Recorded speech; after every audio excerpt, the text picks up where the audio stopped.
haversack. They weren't expecting to be out more than a day, so an overnight trip was, kind of unexpected in this sense. Uh, but they would have been wearing a haversack, the canteen, the same giant white cross over my chest, so the Seminoles know exactly where to hit.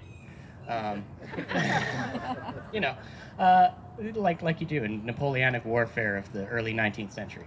So uh, McNeal had a good friend named Lieutenant Peyton.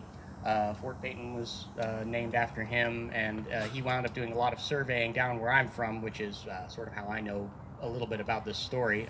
Lieutenant Peyton wound up surveying the south half of the St. Johns River up through Lake Harney.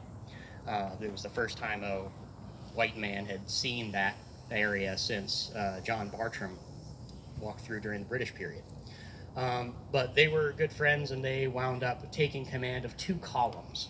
And the idea was that they would try and outflank Uchee Billy's camp. Uchee Billy is the fellow that they were after. He was wielding a sword very much like this one in a charge. And this is nicknamed Old Wrist Breaker by the writings of the time because it was a very, very exceptionally poorly designed sword.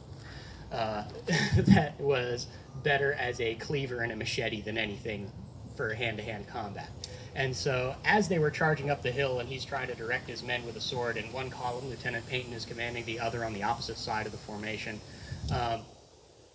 he moves to draw his pistol because he's going into hand-to-hand range. The Seminoles get off a volley, and Uchee Billy fires his rifle through Lieutenant Peyton's hand as he is reaching out to draw his pistol. And so it goes through his hand and then through his stomach.